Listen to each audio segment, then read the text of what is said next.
पहाड़ियों के बीच बसा हुआ था एक गांव। चारों तरफ एक अजीब सी खामोशी छाई रहती थी।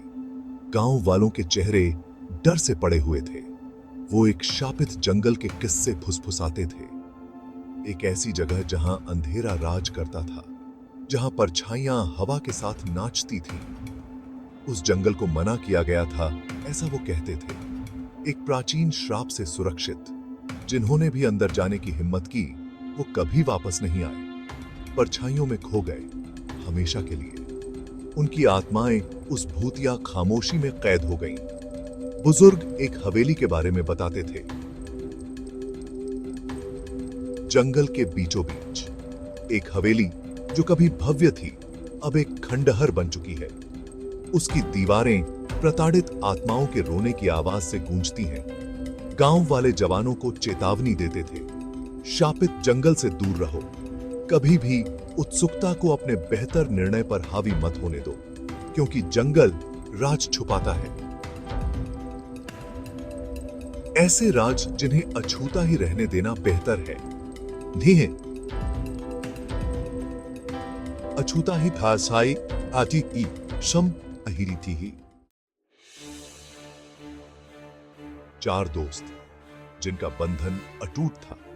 अर्जुन निडर नेता, मीरा तर्क की आवाज, विजय संशयवादी और प्रिया साहसी। उन्होंने गांव की कहानियों का मजाक उड़ाया, उन्हें केवल अंधविश्वास कहकर खारिज कर दिया। एक शाम अमावस्या की रात को उन्होंने एक समझौता किया, शापित जंगल में जाने के लिए, अपने डर का सामना करने के लिए, किंवदंतियों के पीछे के सच का पता लगाने के लिए। उनके दिल उत्तेजना और घबराहट के मिश्रण से तेज धड़क रहे थे।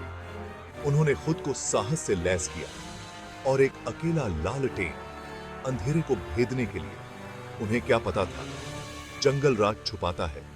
जितना वे सोच भी नहीं सकते थे, उससे कहीं ज्यादा भयानक उनकी हंसी खामोश गांव में गूंज उठी। जैसे ही वे जंगल के किनारे की ओर निकले, उनकी रीढ़ की हड्डी में एक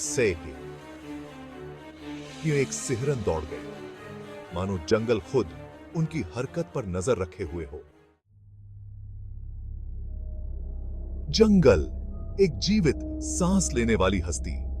उसके पेड़ टेढ़े मेढ़े और मुड़े हुए, जैसे कंकाल की उंगलियां बाहर निकल रही हो। हवा भारी हो गई, सड़न की गंध से भरी हुई। आगे का हर कदम उन्हें डर की चपेट में लेता गया। लालटेन लंबी नाचती हुई परछाइयां डाल रहा था। हवा पत्तों से सरसराती हुई बह रही थी, अपने साथ बेचैनी का एहसास लिए हुए। उनकी हंसी फीकी पड़ गई। उसकी जगह एक भयानक खामोशी ने ले ली, जो केवल उनके अपने कदमों की आवाज से टूटती थी। जैसे ही अंधेरा उन्हें घेरता गया, अजीब और गरीब घटनाएं होने लगी। अस्पष्ट आवाजें, झाड़ियों में सरसराहट, परछाइयां हिलती हुई प्रतीत होती थीं। उनकी रोशनी की पहुंच से कुछ ही दूर डर, ठंडा और चिपचिपा अपनी चपेट में लेता गया।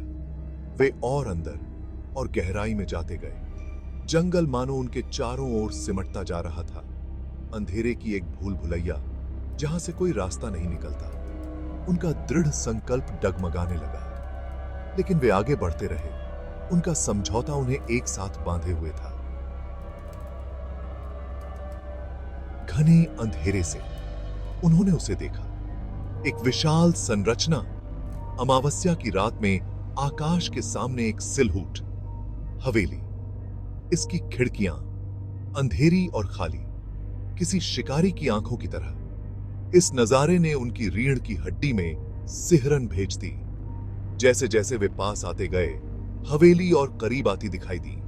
इसकी ढहती हुई भव्यता एक भूले हुए युग का प्रमाण, एक समय की अलंकृत नक्काशी जो अब मुश्किल से दिखाई दे रही थी, समय और उपेक्षा का शिकार हो गई थी। हवा और ठंडी हो गई। भय की एक स्पष्ट भावना उन पर छा गई। खामोशी बहरी कर देने वाली थी, जो केवल उनकी अपनी सांसों की आवाज से टूट रही थी। उन्हें हवेली मिल गई थी, लेकिन अंदर उनका क्या इंतजार था।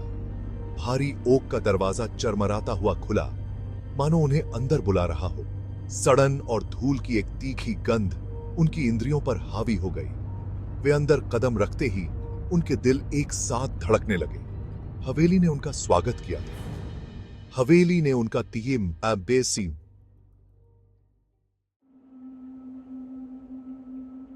हवेली का इंटीरियर एक भूल भुलैया था। अंधेरे गलियारे छायादार कमरों की ओर जा रहे थे। हर कोने से मकड़ी के जाले लटके हुए थे, जैसे भूतिया कफन। हवा धूल से भरी हुई थी और खामोशी घबरा देने वाली थी। हर कदम खाली हॉल में गूंजता था। उनकी टिमटिमाती हुई लालटेन से ही रोशनी आ रही थी, जो दीवारों पर भयानक परछाइयां डाल रही थी। उन्हें एक उपस्थिति महसूस हुई, मानो कोई उन्हें देख रहा हो। दीवारों से फुसफुसाहट निकलती हुई प्रतीत हो रही थी। फुसफुसाहट इतनी धीमी थी कि समझ में नहीं आ रही थी, फिर भी एक अकथनीय उदासी से भरी हुई थी। डर एक वास्तविक उपस्थिति थी जो उन पर हावी हो रही थी। वे आगे बढ़ते रहे।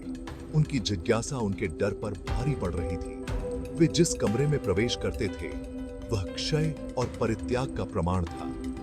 धूल से सनी चादरों में लिपटा फर्नीचर, दीवारों पर ऐसी तस्वीरें जिनकी आंखें मानो उनकी हरकत पर नजर रख रही हों। हवेली ने अपने राज छुपा कर रखे थे,